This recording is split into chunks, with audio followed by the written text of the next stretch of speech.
Hi, and welcome to my reflection video. Before I reflect upon my learning experience in the course, let me give you a bit of background information about myself first. I'm a senior lecturer of management here in UniSI Business, and I'm certainly not new to this online teaching world. I've gained a few professional qualifications in online teaching prior to this one as well, from Quality Matters in the United States, for example, or from Acer here in Australia. I've also worked in an online business school for nearly 4.5 years before I joined UniSA Online as an online course facilitator.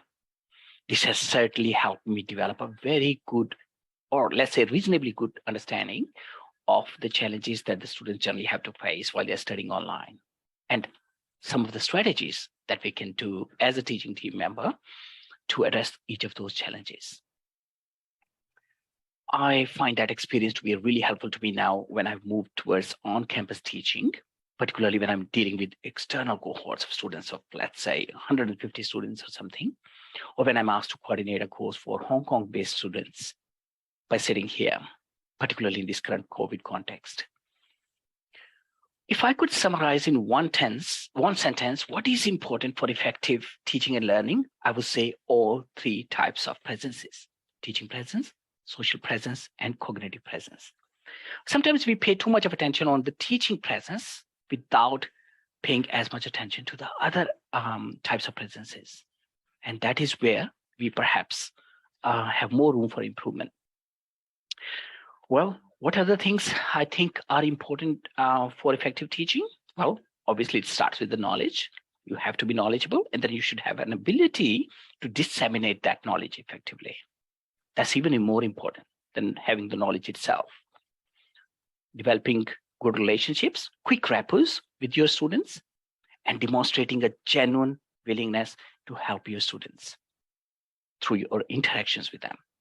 Students don't listen to what you say as much as they observe what you actually do for them. If I look back myself, when I was a student myself, I never wanted to be a boring lecturer who just comes in like a recorded tape and we are just listening to them. Some students are yawning and stuff. I never wanted to be a lecturer like that myself. Always wanted to have a very conversational style of teaching. To me, the role of a teacher is more of a mentor, more of a buddy, maybe a senior buddy.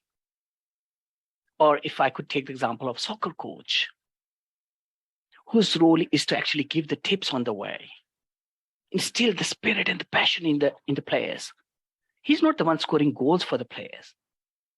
He's actually creating that atmosphere and then sees the players scoring the goals and enjoys it.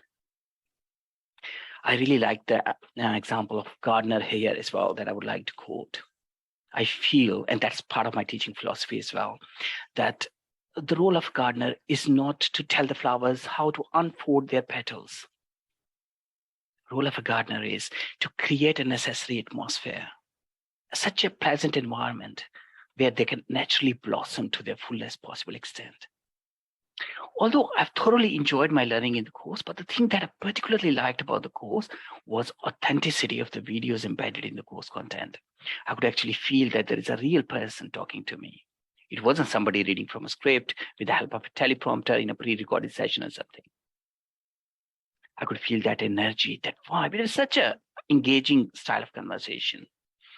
Then I also like the idea of presenting similar information, but in a variety of ways to address the diversified needs of the students. For example, including little video clips in different sections of the course site, including the transcripts, closed captions, etc.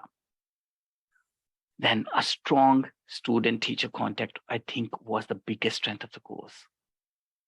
I almost got prompt responses every time I posted a question on the course discussion forum or even on Muddy's Point. Always knew there is somebody there that I can reach out to if I feel unsure about anything. Well, things that I didn't like, I was a bit hard-pressed to think of something of that sort, but the only thing which came to my mind was instructions related to submission of Part B of Assessment 1. We remained confused for quite a bit as to how are we going to submit individually when we have worked together in one shared drive folder. So yeah, I mean, if you could make those instructions a bit more explicit there, that would be really, really useful and helpful. What does this tell me about how to best to teach? Well, different students may have different kind of learning orientations, so we need to understand them, and then we need to find ways to address the diversified needs of the students in a way where we do not utilize too much of time, because end of the day, time is a real commodity for the academics. Effective utilization of time is another challenge that we have to work on. Sometimes the things are easier said than done. Yes, we need to make our courses engaging. We need to make our courses interesting and updated for all our students of diversified needs. But at the same time, we also need to make our courses as sustainable as we possibly can. Now, what are some of the things that we can do to make our courses sustainable? And these are a few things that I'm looking forward towards. Updating the outdated learning materials, making sure that all the emerging trends, because I teach business and it's such an unpredictable business landscape out there, and there's a rapidly changing business environment. So we need to keep a very close eye on what's happening, what are the emerging trends, what is happening in the real life business world, so that we can bring in those cases and examples as we go. Then academic integrity is another big challenge for the academics, particularly in an online environment where we do not know who the other students are. So when we are writing up our assignment requirements, I think we have to be very, very creative and thoughtful at that time. And then we have to rapidly and regularly change our assignment instructions, assignment types, and then towards the end, of course, those text matching softwares like Turnitin, etc., can help us with minimizing the chances of contract cheating, if not completely eradicating them. Then to ensure that there's a fair marking available and students' work is assessed fairly by different tutors, be it different members of the teaching team, I think having a pre-marking team meeting, agreeing on a marking guide, and that's again something that was a part of the course, and then having a post-marking moderation meeting towards the end to ensure a consistency and fairness in our assessment.